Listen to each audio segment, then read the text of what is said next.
আল্লাহ কিন্তু ছাড় দেন, কিন্তু ছেড়ে দেন না। তাই এই সরকার, এই গভর্নমেন্টের যারা আছেন তাদের কাছে আমাদের হাম্বল রিকোয়েস্ট থাকবে, দয়া করে শহীদ শরীফ ওসমান বিন হাদি হত্যার বিচার এনশিওর করেন।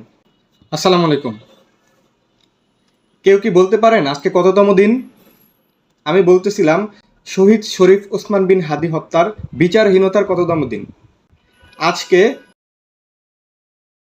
4 মাস, দীর্ঘ 4 মাস হয়ে গেল আমার ভাইকে হত্যা করা হলো, কিন্তু আমরা এখনো কোনো বিচার পেলাম না। এখন যে বা যারা চাচ্ছেন শরীফ ওসমান বিন হাদির হত্যার বিচার করবেন না অথবা বিচার হতে দিবেন না, এটা কিন্তু আপনাদেরই ক্ষতি। ধরেন আপনি মারা গেলেন বা আপনার ভাই মারা গেল, আপনার ভাইকে হত্যা করা হলো বা আপনাকে হত্যা করা হলো বা আমাকে হত্যা করা হলো, তারা কিন্তু বিচার পাবেন না। আল্লাহ কিন্তু ছাড় দেন, কিন্তু ছেড়ে দেন না। আপনি অন্য একটা অসহায় পরিবার বা অন্য একটা অসহায় মানুষের হত্যাকাণ্ডের বিচার করবেন না বা করতে দিবেন না, আল্লাহ আপনার সাথে এমনটা হবে, এমনটা করবে।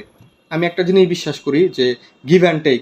আপনি যদি ভালো করেন তাহলে আপনার সাথে ভালো হবে, যদি খারাপ করেন তাহলে আপনার সাথে খারাপ হবে।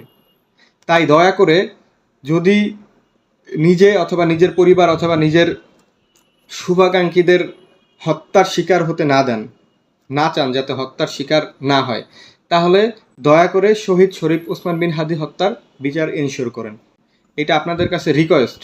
দেখেন, মানুষ আর রাস্তা নামতে চায় না। আর কত রাস্তা নামবে বলেন? রাস্তা নামলে তো দেশের ক্ষতি। পৃথিবীর যে পরিস্থিতি, এই পরিস্থিতিতে বাংলাদেশের অবস্থা অনেক খারাপ, অনেক।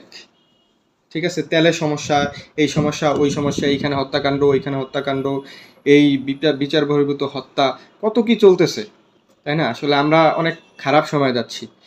তো এই খারাপ সময়েও আমরা যদি আবার রাজপথে নামি, তাহলে আসলে দেশের জন্য ক্ষতিকর। আমরা চাচ্ছি না। আমরা যারা শহীদ শরীফ ওসমান বিন হাদি হত্যার বিচার চাই, বা বিচার বহির্ভূত হত্যা, যে কোনো অন্যায়ের বিচার, যে কোনো অন্যায়ভাবে হত্যা করার বিচার, সেটা আমার শত্রু যদি হয় তাহলেও, সেটা আওয়ামী লীগ হোক, বিএনপি হোক, জামাত হোক, আপনার এবি পার্টি হোক, আরও যত আছে, বিচার বহির্ভূত হত্যাকাণ্ডের বিপক্ষে আমি। কাউকে আপনি অন্যায়ভাবে হত্যা করতে পারবেন না, সেটা যেই হোক। যদি হত্যা করা হয় অন্যায়ভাবে, তাহলে তারও সঠিক বিচার, সঠিক তদন্ত করতে হবে।